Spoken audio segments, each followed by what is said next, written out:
मैं कहूँगा आज़ादी के बाद इस भारतवर्ष में सनातनियों को अगर कोई सबसे बड़ा तोहफा, गिफ्ट, उपहार सनातनियों को मिला है तो वो है 22 जनवरी, जिसमें भगवान श्री राम पधार रहे हैं। नमस्कार, इंडिया टीवी पर आपका स्वागत है। मेरा नाम है हर्षवर्धन पांडे और इस वक्त हम अयोध्या में हैं। रामलला 22 तारीख को भव्य मंदिर में विराजमान होंगे। इस वक्त हमसे बातचीत करने के लिए एक ऐसे शख्स हैं जो किसी पहचान की मोहताज नहीं है। देवकीनंदन महाराज जी, आपका स्वागत है इंडिया टीवी पर। पांडे जी, आपको मेरा प्यार भरा राधे राधे और आपके व्यूवर्स को मेरा जय श्री राम। महाराज जी, पहले तो शुरुआत हम राम मंदिर से ही करते हैं क्योंकि हम अयोध्या में हैं। तो 22 जनवरी के लिए आप कितने उत्साहित हैं और कैसा लग रहा है 500 वर्षों का संघर्ष अब सामने, उसको इतना भव्य जो दिव्य राम मंदिर आया है बनके? देखिए, एक सबसे अच्छी बात यह है जी, देर आए दुरुस्त आए।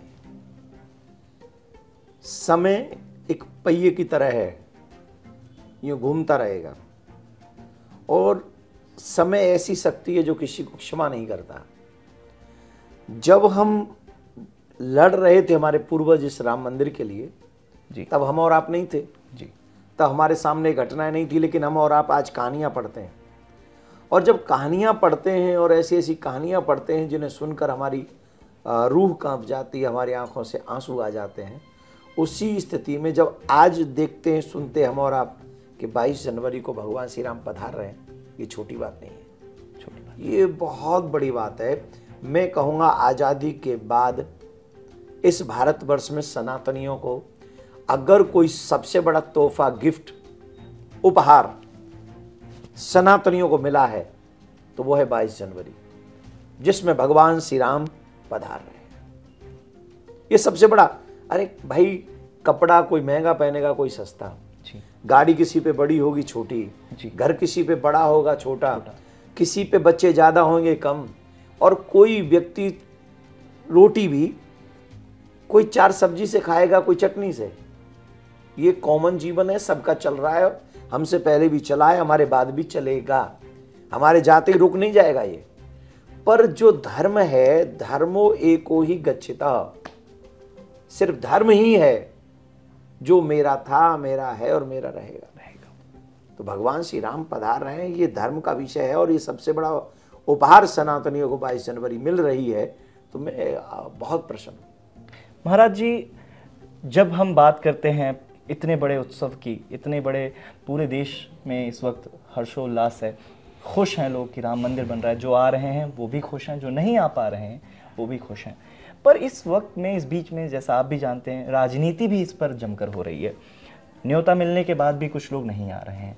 ऐसे लोगों को आप देवकीनंदन महाराज जी क्या कहना चाहते हैं?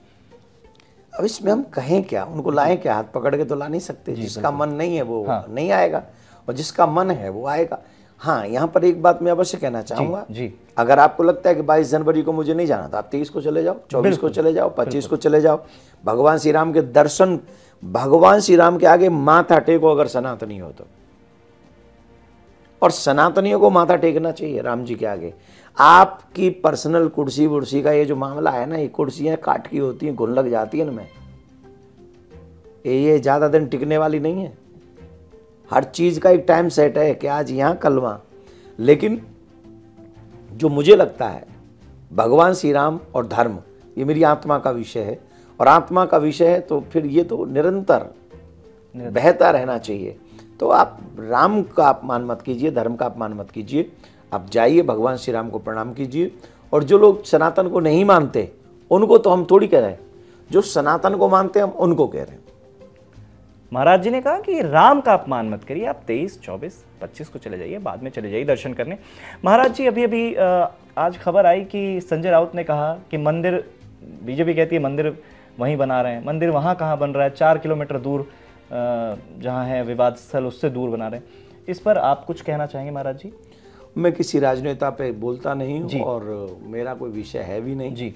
मैं तो अयोध्या में ही हूँ, मुझे तो पता है भगवान श्री राम का मंदिर कहाँ बन रहा है। तो जब मुझे मालूम है तो मैं इस पर क्या बोलूँ है। मैं सिर्फ इतना कह सकता हूँ अभी संजय जी को कि कभी भी आप कुछ कहें सनातन के लिए, धर्म के लिए, जो भी आपकी अपनी भावना है वो आप स्वतंत्र हैं, पर एक बात हमेशा याद रखें कि आपका संबंध बाला साहब ठाकरे जी से रहा है और वो मेरे हृदय के बहुत क्लोजेस्ट हैं, बहुत ज़्यादा। श्री माननीय अटल बिहारी वाजपेयी जी और श्री बाला साहब ठाकरे जी को मैं बहुत रिस्पेक्ट देता हूँ एज ए सच्चा सनातनी। तो मतलब कोई भी ऐसी बात हम क्यों कहें जिससे उनका भी नाम याद आए, तो अच्छा है। अब ऐसा मतलब आपको राजनीतिक लेवल पे कुछ कहना है तो ठीक है, आप कहिए, उसमें तो हम कुछ नहीं कह सकते। हम तो एक आध्यात्मिक जगत के लोग हैं, हम अयोध्या में राम कथा सुना रहे हैं, तो हम तो भगवान से यही कहेंगे कि खुश रहो सब, सनातनी सच्चे जितने भी हैं सब खुश रहें, सब खुश। हाँ महाराज जी, आप थोड़ा सा अपने कथा के बारे, अभी मैं बता दूं आपको, अयोध्या में महाराज जी हैं और कथा कर रहे हैं जो हमेशा आप जानते हैं, जिसके लिए महाराज जी थोड़ा आप कथा के बारे में, और आज आपने मीडिया बंधुओं के लिए भी कुछ कहा महाराज जी। जी, वो मैंने इसलिए कहा क्योंकि मैं यहाँ देख रहा हूँ यहाँ पर सर्दी बहुत है जी, और बहुत ज़्यादा सर्दी होने के बावजूद भी पूरा नोएडा का जो मीडिया सिस्टम है वो सरयू जी के तट पे, वहाँ तो बड़े कमरों में बंद रहते हैं और गर्म है तो ठंडा चला लेते हैं, ठंडा है तो गर्म चला लेते हैं, पर यहाँ पे इन पे कुछ भी चलाने को नहीं है। यहाँ बड़ी मन से, मतलब मैं यहाँ देख रहा हूँ बच्चे सब जो कैमरामैन हैं, जो क्या नाम है, एंकर्स हैं, रिपोर्टर्स हैं, और कौन कौन होते हैं बताओ, गाड़ी वाले भी हैं जो आए हैं। अब देखो ज़्यादा तो इनको पता है, पर मैं इतना कह रहा हूँ जितने भी ये लोग हैं ये रात दिन एक करके भगवान श्री राम की एक एक लोगों से बात करके सबका मैसेज चैनलों के माध्यम से, सोशल मीडिया के माध्यम से आप तक पहुंचा रहे हैं। और मैं सच में कह रहा हूँ यहाँ बहुत सर्दी है अयोध्या में, आज तो बहुत ज़्यादा है, उसके बावजूद भी सरयू के तट पे, क्योंकि सरकार ने इनको जगह नियुक्त की है जहाँ तक मेरा मानना है, तो वहाँ ये लोग हैं, वह नदी के राम पौड़ी पे हैं, सरयू के तट पे हैं, मुझे भी खींच के ले गए थे ये कल। तो इतना प्रयास, इतनी मेहनत कर रहे हैं। तो मैंने कथा में इन सब के लिए कहा था कि आप सब जो पंडाल में बैठे थे उनके लिए कहा था कि हमारे मीडिया भाई जितने भी पत्रकार बंधु हैं उन सब के लिए ताली बजाइए और सम्मान कीजिए इन लोगों का जो भगवान श्री राम के इस उत्सव को घर घर तक पहुंचाने का कार्य कर रहे हैं। तो मैं हृदय से निकला था, मुझे किसी ने कहा था थोड़ी था, मुझे ऐसा थोड़ी कोई पत्रकार आया बोले पर्ची भेज दियो, बोले महाराज ये बोल दो मेरे हृदय से निकला। मैंने वो कल वो दृश्य देखा, आज मेरे हृदय से निकल गया और सब लोगों ने उसको सराहा। अभी बिल्कुल ये सब चैनलों के माध्यम से आप पूरी दुनिया देख रही है कि आप यहाँ कितनी मेहनत कर रहे हो। तो हमने कुछ नहीं किया, हम आप लोगों का आदर करते हैं, बहुत हृदय से पत्रकारों का बहुत आदर करते हैं। महाराज जी बहुत बहुत धन्यवाद। महाराज जी बस चलते चलते आखिरी में, क्योंकि अगर देवकीनंदन महाराज जी हैं तो हम ये मौका चूकना नहीं चाहते, कुछ छोटा सा एक भजन राम जी का अगर आप। भजन? अच्छा हाँ, तुम लोग कहाँ मानने वाले हो, सुनोगे ही कुछ ना कुछ। भजन अभी एकदम से अचानक से तो याद में नहीं आ रहा है जी, पर फिर भी एक भजन तो बनता है, वो ये है, राम नाम अति मीठा है कोई गा के देख ले, आ जाते हैं राम कोई बुला के देख ले। तो ये बहुत अच्छा है, भगवान तो आने के तैयार हैं, कोई बुलाने वाला होना चाहिए। सबरी बुलाती है तो झूठे बेर भी खाते हैं, केवट बुलाते हैं तो राम बिना बुलाए ही दौड़े चले जाते हैं। ये मत कहना कि मैंने भगवान को नहीं देखा, सच ये है कि तुमने भगवान को देखने का प्रयास ही नहीं किया। क्या बात कही महाराज जी ने कि आप ये मत कहिए कि आपने भगवान नहीं देखा, भगवान को देखने का प्रयास ही नहीं किया आपने। महाराज जी बहुत बहुत धन्यवाद हमारे साथ जुड़ने के लिए।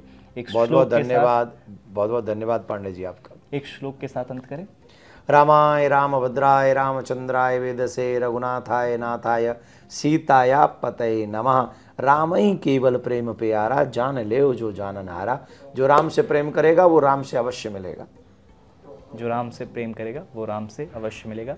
बहुत बहुत धन्यवाद। हम लगातार हमारी कवरेज जारी है अयोध्या से और आप हमारे साथ जुड़े रहिए, देखते रहिए इंडिया टीवी। बहुत बहुत धन्यवाद, बहुत बहुत धन्यवाद महाराज जी। धन्यवाद।